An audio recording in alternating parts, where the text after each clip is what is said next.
Oh, for Alright, yeah, maybe we'll actually remember that next week, you know, it's a Tuesday show now, it's a Tuesday, Gareth. But to be honest, the latest episode of NXT is a very important one because obviously last week we were coming off WrestleMania, it was the first ever Tuesday night, there was going to be a ratings little jump and that's what we saw. Whereas now this is the moment to prove what you got, we gotta deliver some good stuff, we've gotta stand, I will stop making stand and deliver jokes, I promise, in the future. But were they able to build on shocking title changes, big homecomings and more abductions from last week? That is the question, that's why I'm here, so let's get on with it, let's up some downs for NXT this week.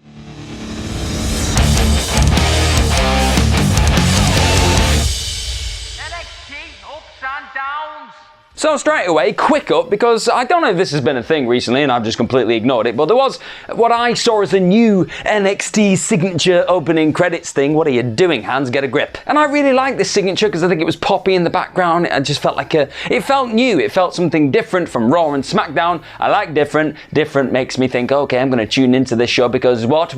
It's different. And speaking of things that are different, Kyle O'Reilly was the person who kicked off this week's NXT. And, well, he seems a bit different because he strutted down to the ring and he was dressed in denim and a nice little straw fedora. I'll be honest, he did look like a bit of a discount Orange Cassidy, but cool Kyle seems like he's here to stay, and there's a reason for it. It's because he's faced the toughest challenge of his life and he's got out of it on the other side after having like a weird little drag race on hospital beds last week. That was quite something. But before he could decide whether he was going to go off and maybe challenge for the North American Championship or the NXT Championship, none other than Cameron Grimes to the moon showed up and things got a little bit strange but then a little bit heated. Because Grimes obviously sees a little bit of value in Kyle O'Reilly and all the rest of the Undisputed Era. Despite the fact they've broken up, we saw him try and, lure Roderick Strong into having a partnership with him, and he did the same here with Kyle O'Reilly, and for a moment it looked like old cool Kyle had signed on the dotted line, so to speak. But this all appeared to just be a big old ruse because Kyle O'Reilly was like, oh, I'm going to face somebody tonight, but it's obviously not going to be you, Cameron Grimes, because we're now business associates together. But then he put his sunglasses back on and he was like, oh no, it is going to be you, and I'm sorry, Kyle, it's not how sunglasses work unless they're prescription sunglasses. I don't think they are. This was a bit odd. But it's looking like a cool new direction for Kyle O'Reilly. I'm going to enjoy the match later on, so he's getting an up. Sarray then arrived for her debut match. She didn't have it straight away. She went into the car park obviously first, because that's just what you do in NXT. You turn up at the car park. And Zoe Stark turned up next to William Regal and was like, oh, really big fan of this incredible Josie wrestler. Can I be her debut opponent? And he was like, yeah, that sounds like a great idea. And I just felt really sorry for the person who was probably originally scheduled to face Sarray, because she was probably sat there in the back like, what the hell, man? LA Knight versus Dexter Lumis was a match coming on this show that was about to happen, and the match itself, I'm going to give it an up because I really like the chemistry between them. I thought, to be honest, if you give them a nice extended feud, I've said this a couple of weeks ago, they could have some really cool chemistry and great matches, and you can see where I'm going because they didn't go that way, did they? They went somewhere else. But the match itself is getting up because Dexter Lumis is just a bit of a freak, like obviously in a character sense, but then in a sense of what he can do in the ring, because there was a point where he did like his back body drop into the nip up, a leg drop thing he does. He's ridiculously athletic, and the same can be said for LA Knight because he always does that slingshot shoulder tackle thing, and it was brilliant. And there was a little character moment between them as well where Dexter Lumis did his weird little crawly thing that he did towards LA Knight, and he backed up. He was so scared he backed up and his nads banged into the post, which is wont to happen from time to time. And before I can talk about the rest of this match, we had a picture-in-picture break, and you know what that means. I want it. I'll tell you something, it's not Christmas, but guess what happened? Michael Bublé popped up on my screen. He was there, he was drinking little Bublé drinks. There's apparently caffeine Bublé drinks, and you get it, it's called Bublé. He's Michael Bublé. I got excited. I like Bublé. Give me some Christmas. Book it into my veins. Just give me the Christmas now. I want it. I hope you're glad that you clicked on this video, and I hope you're having a great day. I want it. I want it. But as I said earlier on, you could tell this was all just going to lead to some nonsense further down the road because it is Dexter Lumis. And of course, last week I felt he abducted Indy Hart. Well, it was a bit strange. That's what he does. He just drags people into the back. She seemed game for it, but I don't know, felt a bit weird for me. But she popped up behind the barricade and she was like, oh, I love Dexter Lumis, and he appeared to love her back. This distracted him. They ain't distracted LA Knight. They ain't distracted Lumis again. And then LA Knight took advantage of said distraction and hit him with a spinning facebuster for the win. it was just all a bit weird. And then afterwards, Indy Hartwell tried to get another kiss with Dexter Lumis, and she was dragged away. By the way, it was the first time I've ever been really happy to see them involved in this situation. It just doesn't work for me. It may work for you. Judging from the comment section, it works for a lot of you. Fair play. I tip my Kyle O'Reilly straw hat to you if that is the case. But for me, it's not working. It's getting it down. Leon Ruff backstage looking down the camera because that's what serious people do in NXT. He said, you know what? You, Swerve Scott, we need to talk about what happened last week. He said he enjoyed jumping Swerve after their match last week, just like Swerve appeared to enjoy standing over Ruff after there when he was like, right, the ball's now in your court. Like I've said a couple of times, I'm quite happy to watch these guys fight for a bit longer because they've got brilliant, just magic that they perform. Magic like this rabbit. Didn't think it through. And a sit-down interview between Beth Phoenix and former NXT Women's Champion was on the horizon after this, and I like me a sit-down interview when it's this kind of format, so it's getting up. Because it just felt like a miniature episode of Broken Skull Sessions. If you've not watched that already, it's really cool. You had the TV behind them, and Beth Phoenix was like, oh, let's look at the moments in your kind of historic reign. They looked at the moment she won the belt at In Your House takeover in that triple threat against Charlotte Flair and Rhea Ripley. And then they looked at the moment, it was like a bookended thing. They looked at the moment she lost it. So it was like, here's what you won, here's what you lost. But she seemed to have something in mind for her future. And that was the fact that she wanted to face Raquel Gonzalez. She had unfinished business there, which is great news for all of us because I want to see that match again. But equally, she kind of wanted a rest because she had a big old 300-day reign. She was knackered. But then Frankie Monet popped up with a little dog and she was like, well, you go and take a rest, Io Shirai. Big fan, big respect. You go and sit down. I'll take the top spot in the women's division for a bit. You just have a breather. Io Shirai then proceeded to absolutely just explode loads of Japanese at her, and she was like, I'm a cat person, don't like dogs. So these two are probably going to face each other at some point. It'll probably be a great match. Not sure who's going to win. They can't really see the person exactly taking a loss well at this point, but the match itself should be fun. Tag team action was on the way, and it was grizzled young veterans taking on the Queen's Guard, apparently. Because Breezango was stood there dressed up like the Queen's Guard, like I just said, and Zach Gibson was not impressed. He was like, you two look like fools. We're going to soon be the next NXT Tag Team Champions. MSK, I hope you're watching. And if they were, they may be in trouble. Because I think it's worth just taking a moment here just to respect the fact that the grizzled young veterans are the absolute pros of bending the rules right now in NXT. It's the thing in my eyes that makes them really stand out from the rest of the pack in that NXT Tag Team division, which is absolutely stacked. Seriously, there's a moment here where James Drake jarred his knee, dropped to the floor, and I was like, oh, this does look like he's genuinely hurt. I don't think he's playing this up. And then everyone kind of like went in on him and closed in on James Drake, and then behind the referee, Zach Gibson just thumbed Fandango in the eye because he's a dick. But these are talented dicks, and later on in the match they managed to get Tyler Breeze in the Ticket to Mayhem, which we all know is a recipe for disaster for anybody on the receiving end on it. They won the match, and in my eyes they're definitely the undisputed #1 contenders, surely, for those tag team title belts.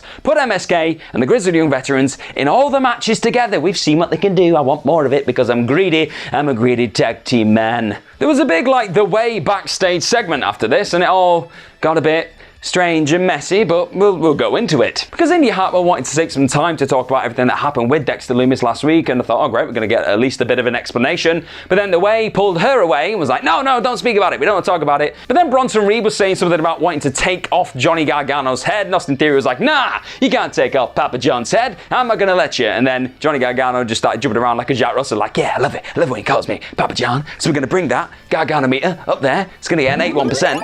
I'm a happy Jack Russell and I've got a problem, haven't I? But then Theory said that he would have a match with Bronson Reed next week, and if Reed somehow found a way to win that match, then he would probably get a chance to take on Johnny Gargano for the North American Championship, which obviously Johnny was not very proud of and not very happy of him in this moment, and I don't know. I guess the match is going to be good, but it's just messy with the Lumis stuff. I know I'm not a Lumis just advocate at this point. I want him to be the Terminator. Let him be the Terminator. But after that kind of weird nonsense, we had the sort of nonsense that I do enjoy, and it was Cameron Grimes talking about trying to get an NFT for something, and then he was pretty convinced that he'd already successfully bid for this thing and he was going to get it, but then he read the fine print and it looked like Ted DiBiase had outbid him. So yes, the rumours appear to be true. Ted DiBiase looks like he's probably going to get involved with Cameron Grimes with like a storyline.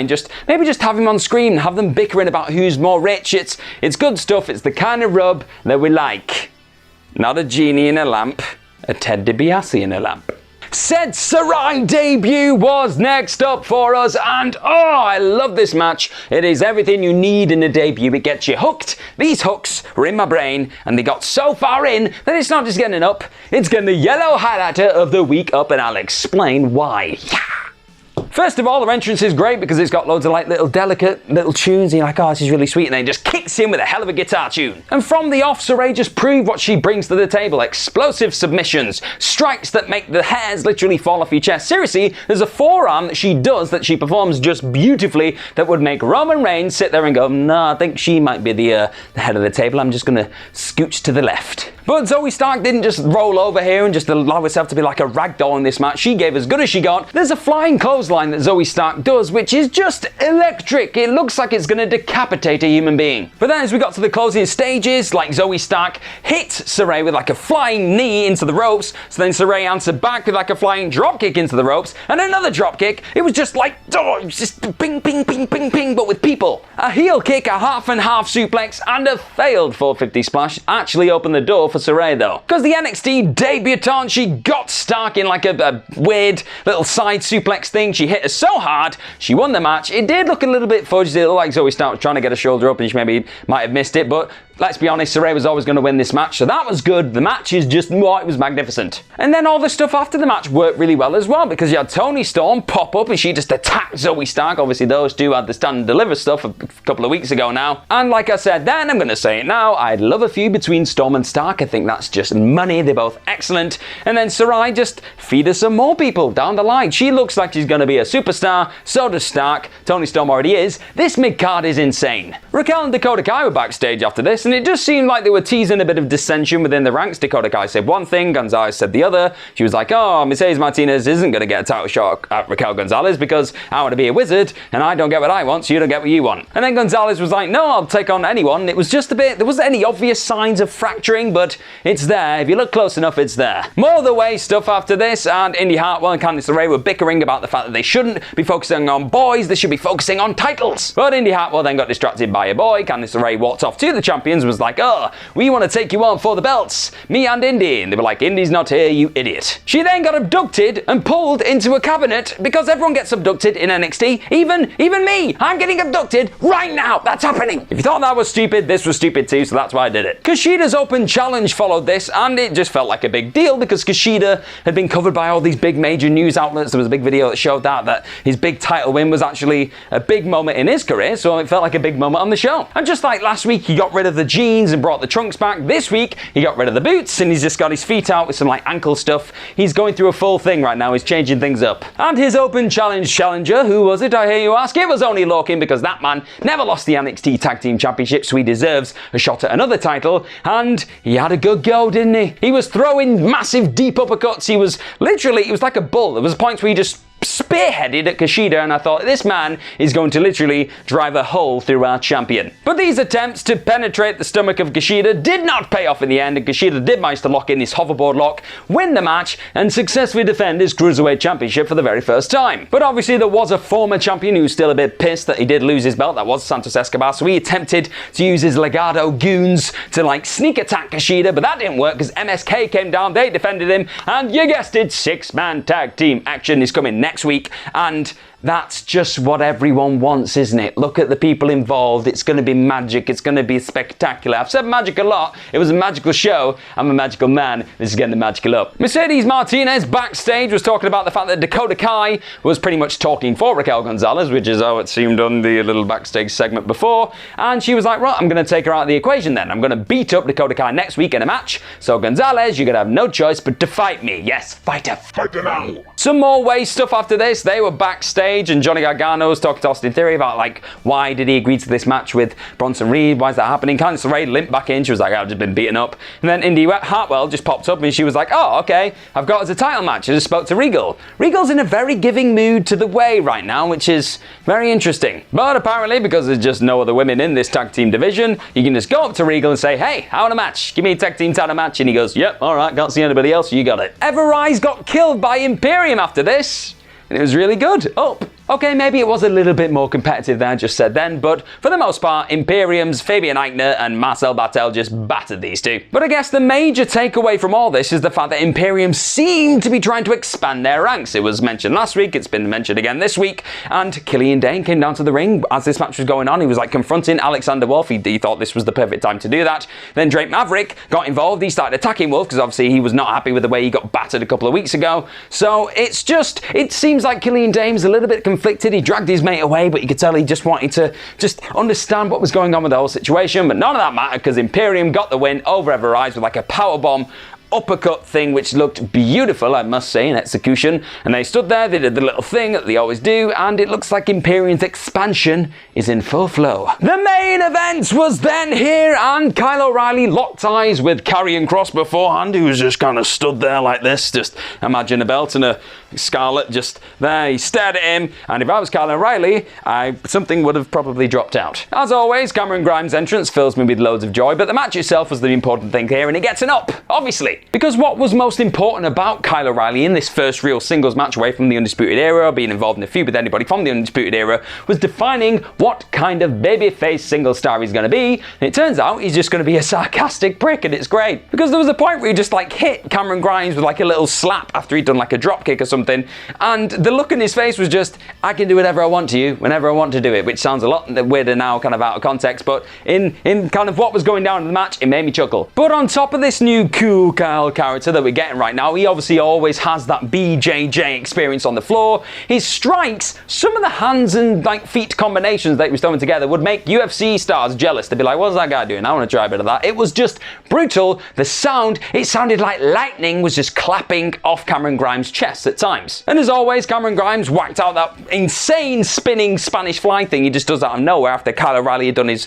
slingshot forward. These two have got ridiculous chemistry. Again, I would like to see many more matches with them. We're probably not with the way they're going with their careers, but it was very good. In the end, Kyle O'Reilly hit a brain buster and his new flying knee top rope thing for the win on the back of Cameron Grimes.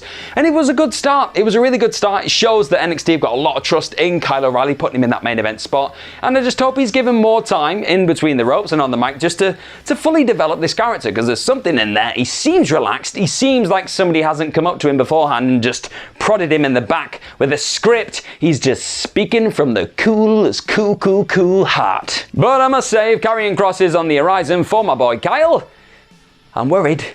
I'm very worried. But overall, if we are going to talk about this NXT, yes, it was not as strong as last week. It had all that hype behind it last week after Stand and Deliver and all that. It was never going to reach those heights, but it had its moments. I thought Sarray was great when she popped up. That was a brilliant debut. I thought the main event delivered. Cool Kyle is my kind of Kyle. I'm up for that. So the show as a whole is going to get an up. And those have been your ups and downs for this week's NXT. Let me know what you think of them in the comment section below. If you like the ups, great. If you like the downs or not like the downs, you're just going to throw things at me anyway. Follow myself on Twitter at gmorgan04. Follow everybody here at WhatCulture at WhatCulture WWE. Don't forget to have the best day possible. Click on all the videos that we've got celebrating our 2 million subscriber mark on WhatCulture Wrestling, which is, I still can't get my head around it. I'm still trying. It keeps falling off. But that's really cool. Thank you guys for that, and I will see you next week.